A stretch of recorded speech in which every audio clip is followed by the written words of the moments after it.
Hey everyone, this is Justin here, Taming Type 1. Today, we're going to talk about the number one tip in managing your blood sugars. The number one tip in stopping yourself from having super high blood sugars and super low blood sugars. What's that tip, you might ask? It's called the law of small numbers. And by law, I don't mean the kind of law that a politician writes and then I ignore. I mean the kind of law that is universal, that is scientific, based in mathematics, based in the physical realities of our lives. Law of thermodynamics, law of gravity, law of small numbers.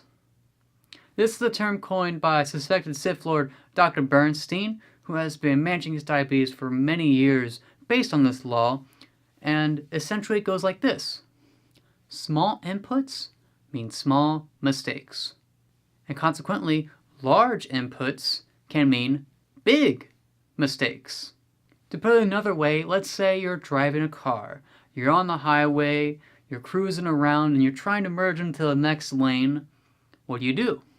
Well, you could just barely nudge your steering wheel a little bit to the left and merge over and you'll be just fine. Or you could jerk that steering wheel way too far and careen all the way to the other side of the highway, fall off a cliff, or wreck into someone and cause a very untimely demise. That's essentially what it's about. You want to stick to just bumping that steering wheel a little bit rather than making big jumps with big turns on the highway. Now, how does this relate to diabetes? Well, like I said, small inputs mean small mistakes. This is in terms of insulin and bolusing for your meals. Let me give you an example. Let's say you're about to eat, and you can either have a meal that is 80 grams of carbs or 8 grams of carbs. And let's say, just for simplicity, that you're taking 8 grams of carbohydrates per unit of insulin. So that 80 gram meal is going to be 10 units, that 8 gram meal is going to be just 1 unit.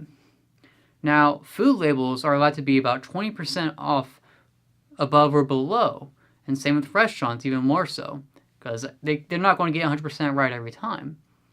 So if you're eating that 80 carb meal and you're injecting 10 units, but you end up miscalculating, it ends up actually 20% off, that's going to be 2 full units off that you are, up or down. And that could mean that you're going way too low or you're going way too high. As opposed to that small 8 gram meal, if you're 20% off of that, that's only a couple grams.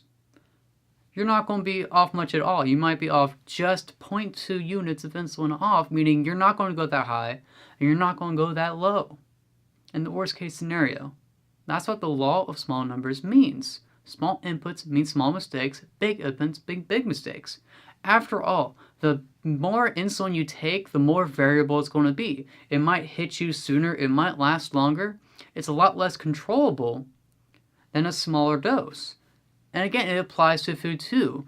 The higher and higher proportion of carbohydrates you eat, and the more and more likely that you're going to be way too far off.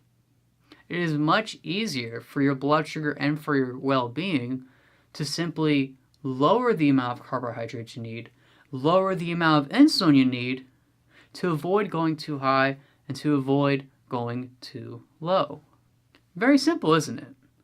It's as simple as can be, but unfortunately the doctors don't teach it. So here I am telling you about it. I hope you can implement this in your daily life. The law of small numbers, cutting back on those carbs, cutting back on the amount of insulin you need, in order to find that flat line. That's all I have for today, folks. See you next time. Hey guys, if you liked the video, be sure to click the like button, be sure to share it with your friends, comment below, and most importantly, like the page and subscribe to the YouTube channel. That way you can get updated on all of our stuff, and plus, we'll be getting more views and we'll be able to spread the word to more people about this amazing approach. So remember, like, share, subscribe, do what you gotta do, and let's spread the word on how we tame type 1.